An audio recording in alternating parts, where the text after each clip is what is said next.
On February 23rd, 2013, a woman and her husband were sitting outside their home in Lawrence County, Alabama, enjoying a cigarette. It was late, around 3:30 a.m. Their chatter was interrupted by a deep growl-like noise. It frightened the couple, who retreated into the house. After retrieving a flashlight, the husband cautiously ventured outside to investigate. Suddenly he observed something huge running through the nearby woods towards the house, towards him. Terrified, he retreated back into the house where he remained for the rest of the evening. He wasn't able to get a good look at the creature as it was too dark and it was running too fast, though he was able to ascertain that whatever it was huge. He further concluded that it must have been down by the creek to the left of their pasture, as that was the direction it was coming from. The event frightened the couple. They had never encountered bears or any other large animal, especially one this size, around their property, and they began to wonder if it was one of those Bigfoot creatures they'd heard about. Growing up with her father only about 5 minutes down the road from her current property, the wife's grandfather had spoken frequently of seeing a white thing, an albino or white-haired Bigfoot creature, which lurked around the woods of the area. Everyone in her family, including her father and her aunts and uncles, had all encountered the white thing either visually or audibly, and in each instance, it terrified them. The wife was left to wonder if the white thing had finally taken the time to pay her and her husband a visit.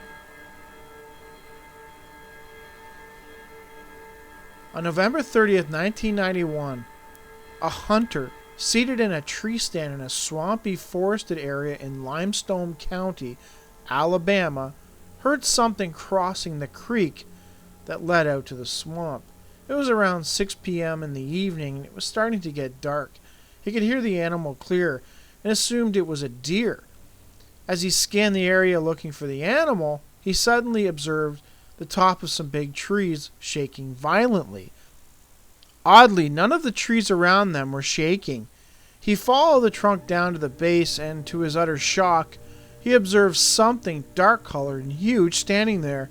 It was a massive creature, standing, he gathered, between 8 and 10 feet tall. It had a hand on each tree and was swinging back and forth. I was pretty freaked out, he told Gulf Coast Bigfoot Research Organization. Frightened, the hunter immediately took out his gun and fired it into the air, hoping to either garner a verbal response or maybe, hopefully, run it off. When the shot rang out, the hunter observed the creature look at him and then jog off into the woods. If it was a person in some overalls, I think they would have said something when I shot. It took me about 10 minutes to work up the nerve to get out of the tree stand. I took a shot about every 15 to 20 seconds, hoping I would keep it scared away, he said.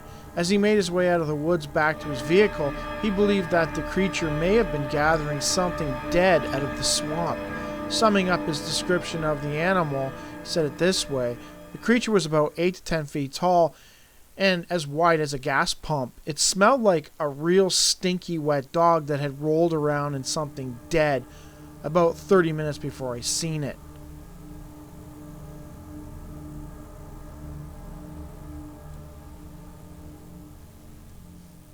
On February 10, 2013, a woman was driving home from work at 3 a.m. in Gulf County, Florida. As she made a curve, her lights caught something squatting on the side of the road. To her, it looked like it was eating something. As she passed it, she decided to slow down for safety reasons. She had assumed it was a bear, and she was afraid that it might become spooked and run out in front of her car. However, as she inched closer to the creature and suddenly got a better look at it, the gravity of the situation and the danger it posed to her became a reality. When my car got beside the thing, it stood from a squatting position and screamed at me. I was scared to death because I saw it wasn't a bear, and had never seen anything like this before, she said. She described the creature as very tall, about 6'4", with an ape-like build. It had no visible neck. It was covered in black hair, but the chest and stomach had less than the other parts. She tore out of the area. As she raced home, she called her husband.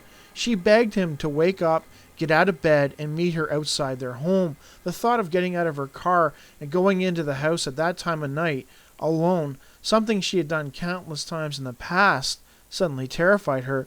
She continues to take that road home at night, but always keeps her camera on her phone ready in case she encounters it again.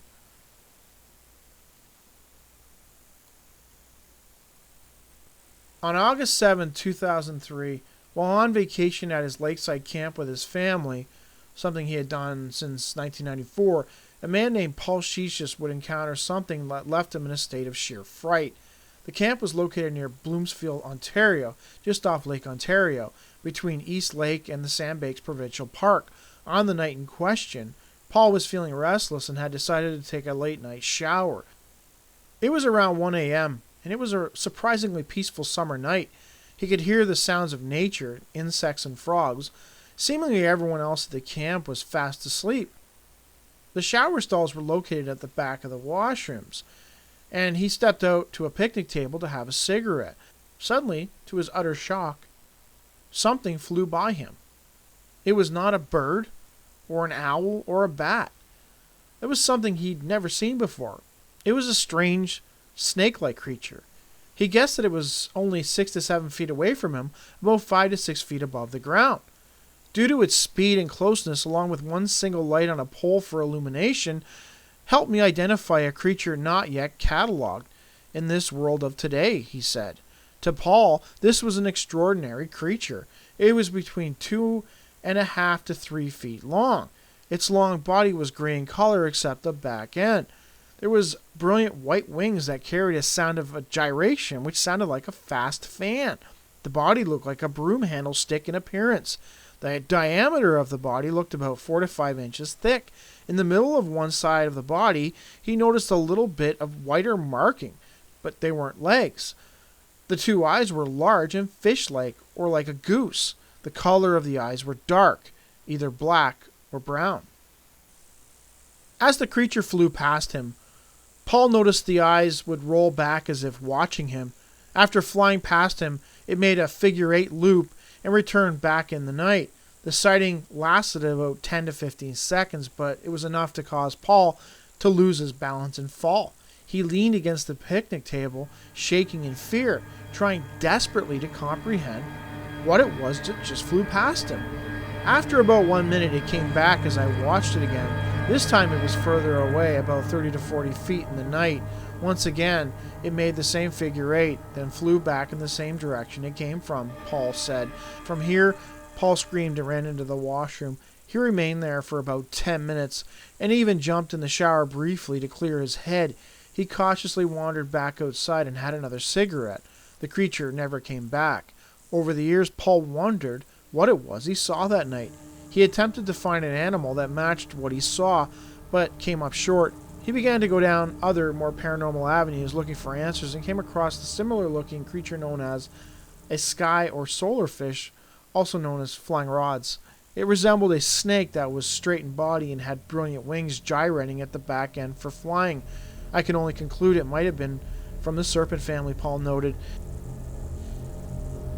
Even though Paul admits to having had other sightings of strange lights over Lake Ontario, this sighting of a snake-like serpent was the one that most frightened him. This particular encounter brought a strange emotional feeling within me of sheer fright due to its closeness and appearance, he said.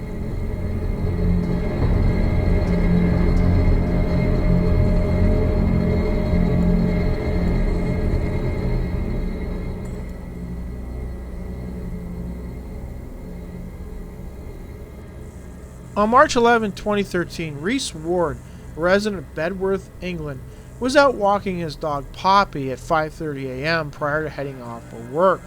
He would encounter something straight out of a horror movie, although his experience was real.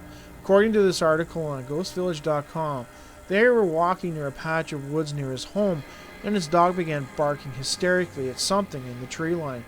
Reese was forced to pick up the animal and carry it, as it struggled to get at whatever it was in the woods. Soon he heard what sounded like a child shouting from somewhere in the interior, so he quickly tied Poppy to a lamppost and ran inside to check it out. He was afraid that a child might be injured, and he was anxious to help. To his surprise, he couldn't find anything. He called out, but there was no response. He heard a twig snap, but assumed it was just him, so he began to make his way out of the forest. Suddenly, he heard the sound of a child shouting again, this time closer, and he turned around to see a faint glow in the distance. He ran toward it, and that's when he saw a small silhouette of a child. There was something wrong, though. This wasn't a child. At this point, Reese started to become nervous and stepped backward as the strange glow disappeared. As he turned around to run, a strange, human-shaped black mass, a shadow man, stood before him. Whatever it was lunged at his stomach, and Reese felt a faint stroke over his body. Terrified, Reese charged out of the woods. Whatever it was began to chase him. Its steps were out of sync with his own, and it was keeping up with him. "Help!" Reese screamed at the top of his lungs. As he emerged from the woods, he quickly untethered his dog, picked it up into his arms, and ran back to his house.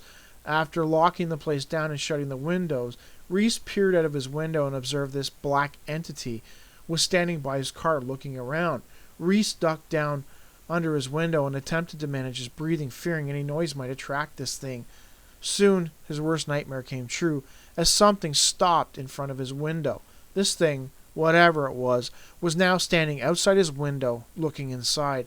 After a few minutes, he grabbed his phone and dialed up his female friend. In the middle of the call, the line went dead. Gathering his cell phone, he called her again, and she agreed to come over. When she finally arrived about an hour later, the sun was beginning to rise, and the strange entity had left.